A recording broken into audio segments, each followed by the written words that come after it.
Assalamualaikum warahmatullahi wabarakatuh. Materi kita sekarang yaitu teori permintaan. Permintaan adalah jumlah barang atau jasa yang diinginkan dan mampu dibeli oleh konsumen pada berbagai tingkat harga dalam jangka waktu tertentu, dengan menganggap faktor lain yang mempengaruhinya konstan atau tetap, atau dengan istilah ceteris paribus. Di sini dikatakan ceteris paribus, yang kita ambil contohnya adalah harga saja ya, yang mempengaruhi barang itu yaitu tingkat harga, sedangkan kualitas, kuantitas, dan lain-lainnya kita anggap tetap. Itu yang dikatakan dengan istilah ceteris paribus. Sedangkan untuk pada berbagai tingkat harga ini itu dimulai apakah harganya itu Rp1, Rp500, Rp1.000, Rp100.000, Rp1.000.000, segala macam. Itu berbagai tingkat harga. Sedangkan dalam jangka waktu tertentu ini dikatakan apakah itu dalam jangka 1 hari, 1 jam, 1 menit, 1 detik, 1 minggu, 1 tahun, dan lain-lain. Itu yang dikatakan dengan dalam jangka waktu tertentu. Atau bisa juga permintaan itu adalah berbagai kombinasi harga dan jumlah yang menunjukkan jumlah suatu barang yang ingin dan dapat dibeli oleh konsumen pada berbagai tingkat harga untuk suatu periode tertentu. Jadi periode ini apakah periodenya bulanan, tahunan, kuartalan, semesteran, itu kan.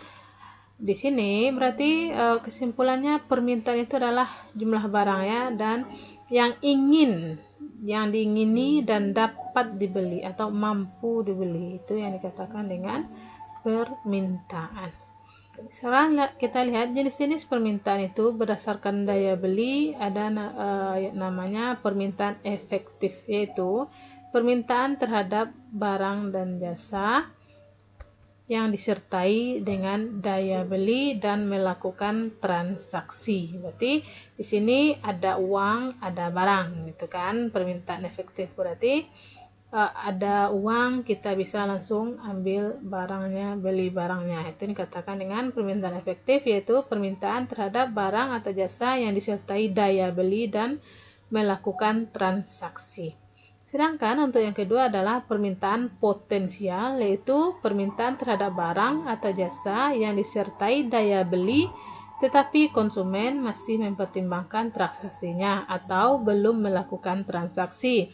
Contohnya, kita mau beli sepatu, uang kita ada untuk beli sepatu itu, tapi kita tidak langsung beli, tapi mikir-mikir dulu. Itu yang dikatakan dengan permintaan potensial. Sedangkan jenis permintaan berdasarkan daya beli yang ketiga yaitu permintaan absolut, yaitu permintaan terhadap barang dan jasa yang tidak disertai daya beli, gitu kan. Berarti barangnya ada tapi uang kita tidak mencukupi untuk membeli, gitu kan, atau hanya sekedar untuk melihat saja. Itu permintaan absolut, kira-kira contohnya ya.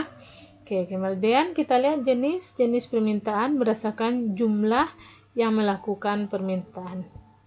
Ada namanya permintaan individu, adalah permintaan seseorang terhadap barang atau jasa untuk memenuhi kebutuhan hidupnya. Berarti permintaan si A, permintaan si B, permintaan si C, berarti itu dilihat secara individu. Sedangkan untuk permintaan kelompok atau demand market adalah permintaan dari sekelompok orang atau masyarakat pada saat yang bersamaan atau penjumlahan individu. Jadi contoh dari permintaan kelompok atau permintaan demand tadi itu adalah permintaan si A ditambah dengan permintaan si B ditambah dengan permintaan si C, itu yang dikatakan dengan permintaan kelompok atau demand market. Sedangkan permintaan individu itu adalah permintaan si A saja, permintaan si B saja, permintaan si C saja, dan lain sebagainya. Kalau permintaan kelompok adalah permintaan si A ditambah permintaan si B dan ditambah permintaan si C.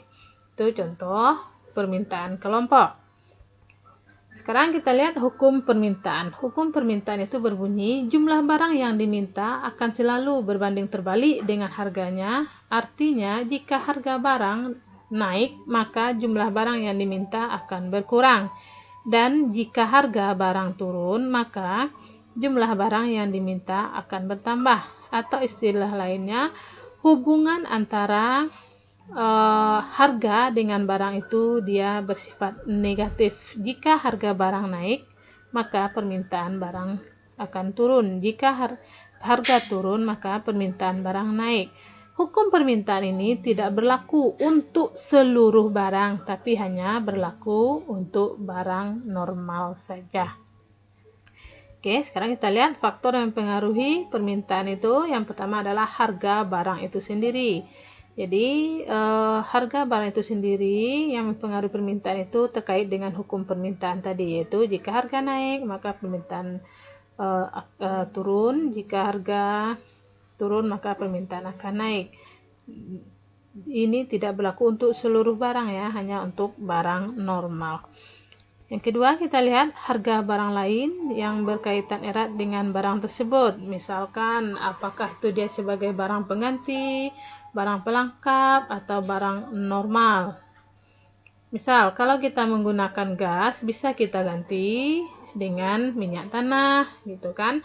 Atau bisa juga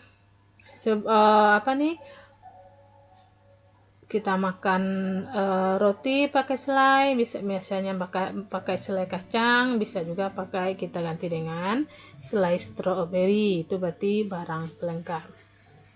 Barang pengganti.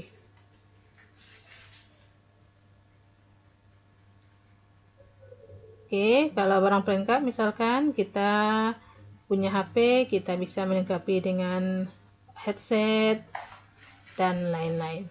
Terus yang ketiga adalah pendapatan pembeli dan pendapatan rata-rata masyarakat. Biasanya jika pendapatan seseorang itu semakin tinggi, maka keinginannya untuk membeli suatu barang juga akan semakin tinggi.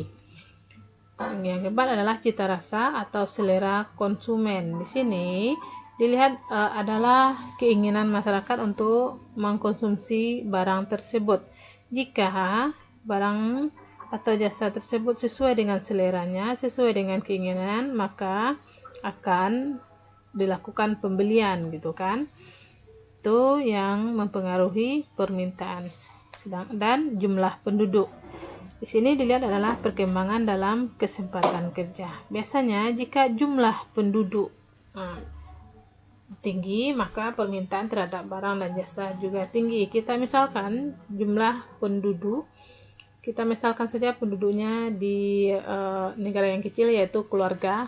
Misalkan jumlah keluarga dengan 10 keluarga dengan 5 anggota keluarga itu akan mempengaruhi jumlah permintaannya terhadap barang dan jasa.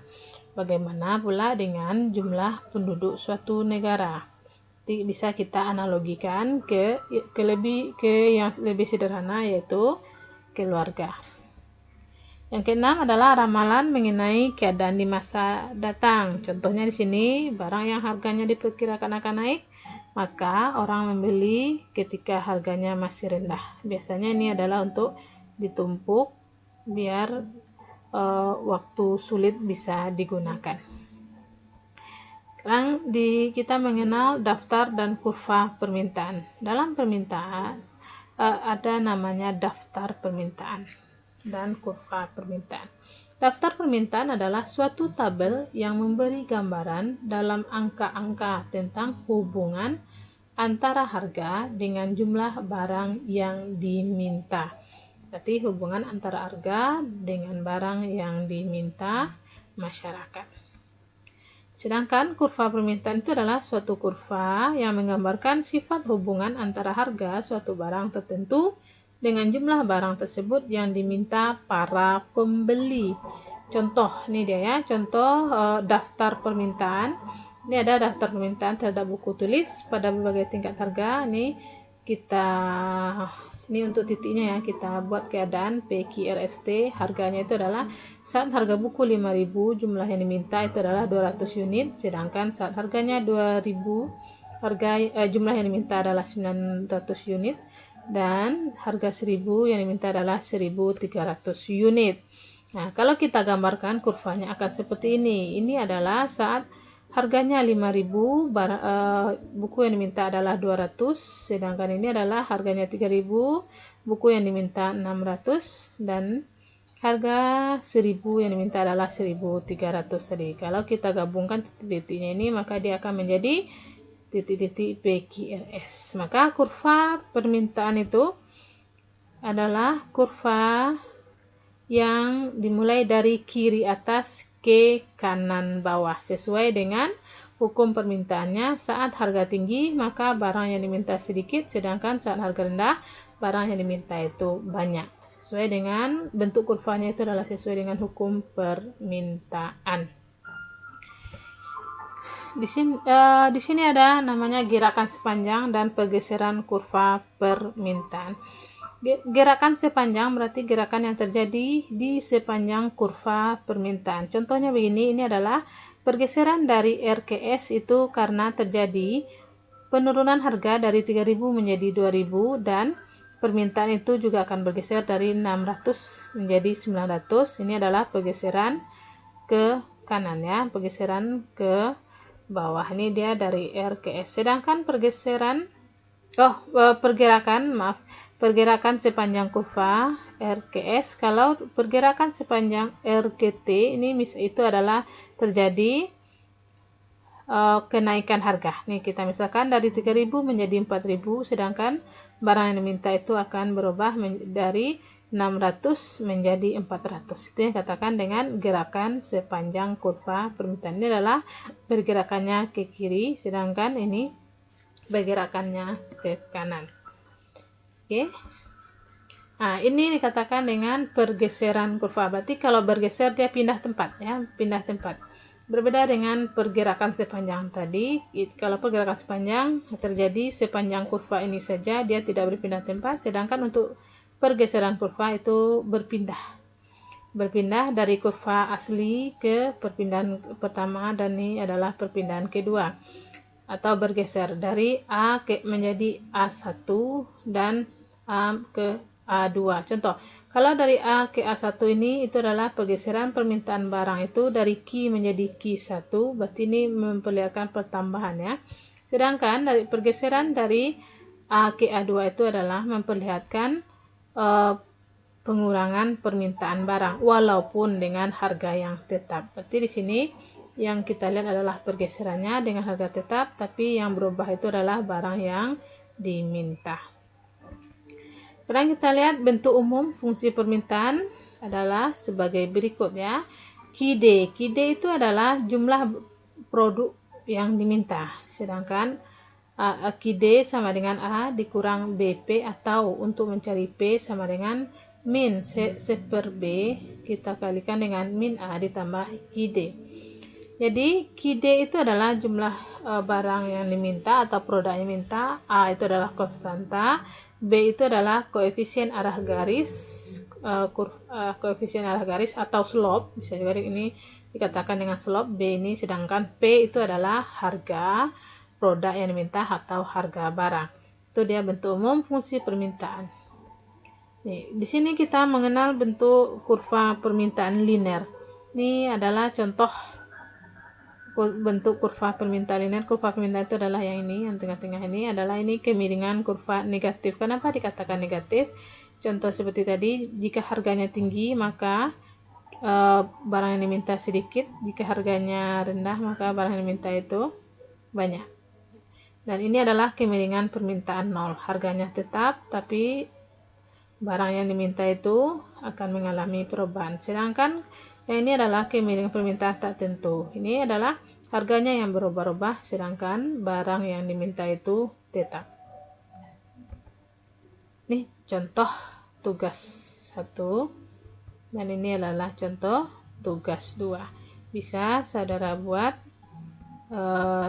di buku tugas atau di mana untuk memperlancar saudara menguasai materi ini. Demikian materi tentang teori permintaan. Terima kasih.